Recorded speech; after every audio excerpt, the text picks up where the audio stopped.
Ladies and gentlemen, start your engines because Car Wars 6th edition is about to hit your doorstep. And if you didn't get in on the Kickstarter, don't worry, you are sure to find it at your local gaming store. This game is much too epic and classic for it not to be on every game store's shelf in America and beyond.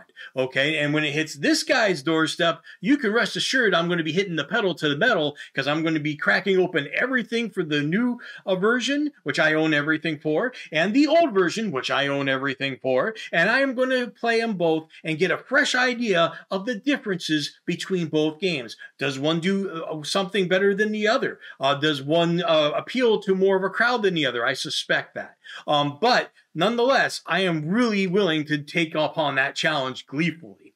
And I might be able to actually make a few scenarios and send them to Steve as it is, because I've already got my foot in the door right with some of the fantasy trip stuff that I've written for him, along with the Labyrinth Encounter cards, which are coming out very soon, hopefully to your doorstep as well. So that's going to be an exciting thing. But the thing is, you know, when it comes to weaponizing automobiles, there's more to than just the gaming. Also, there was in movies, Death Race 2000, which was a complete race. You're trying to outrun each other, but you're also trying to wipe them out by diabolical means as well. And you're trying to kill pedestrians for points. I guarantee you somebody came up with an idea to apply that to a Car Wars game. But then again, maybe Task Force games did that too. Because today, I'm going to be going over with you an unboxing Cherry Mint version of Checkpoint Omega from Task Force Games. All right, so the first thing we're going to notice about Checkpoint Omega is that picture is not going to do it any justice. This is actually quite sharper than it looks over there. It is a very exciting cover. And let's read this here. Your team has survived to the final round. Now your fortunes and lives depend on your skill and cunning, not just in winning a race to the final checkpoint, but in also dodging the weapons of your opponents. The tension builds as you wait inside your racer, armed and ready to begin.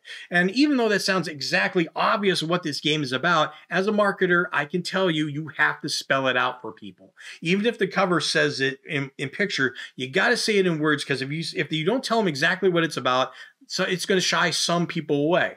Okay, some people don't have the money to spend, and they can't risk or time to get something that they know, even though they suspect it is exactly what they think it is, tell them that they are right.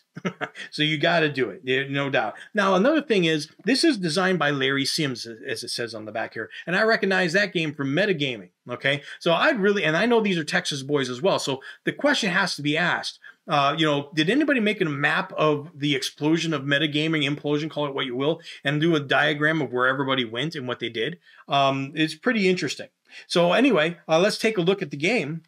So the first thing I'll notice is here's the map and here's the counter sheet. The counter sheet is the same size as the map, which was not the case in the last game I looked at, the City States of Arkarel. It was half height, like this half, and the problem with that is it can, you know, mess up the map because it could bend and such. I mean, it probably costs money to do a full sheet, even if you're not using all the counters. But I don't know. So I guess it could have been a call on that. You know, marketing and money is tight, you know, especially a gaming company. So there's there. So now another thing to notice is upside down, is the counters are very, very readable, except for the purple ones. That gets a little bit harder to read, the purple and the black there. But not much you can do about it, because you got to make sure these colors are all distinct. One of the biggest worries that I ever see in most multiplayer games is purple and blue matching too closely, and red and orange being too close. You don't see that problem with yellow and green, but the solution here, you can't really do too much about it, because this purple's got to be that dark to stay away from the blue, and you can't change. The temptation is to change this all to white on the inside so you can see it crisply. But the truth is, it's only going to matter if you're playing 6 players, and at that point you can give that counter to the most experienced player that would know what it is just by looking at the icon. All right, now we'll look at the map here, and the map is very colorful, just like City States of Arkarel. This one, if you're looking at the numbers, those are obviously got to be checkpoints, right? This isn't a typical racing map. This is an area map, and it looks like it's going to be one of those GTA style games. or checkpoint races. You know, you're going through place to place, running all around town, going through checkpoint hurdles and loops, and it could be like that. That's what I'm suspecting. Mind you, they don't necessarily have to make you go in numerical order. You could probably change up your game and make it longer by saying, okay, you're at checkpoint 2, now go to checkpoint 7, and now go to checkpoint 3, and really screw it up. That would make the game a little bit long, I'm suspecting, though. But anyway, let's look at the rules here real quick. And the first thing I'm always looking for is how deep the text is. And this looks pretty. This isn't as loose as City States of Arcorel, but it's definitely not as tight as Cerberus. And what I mean by that is, well, let me show you Cerberus, and that's the best way to show you, because Cerberus was scary. I mean, this is deep.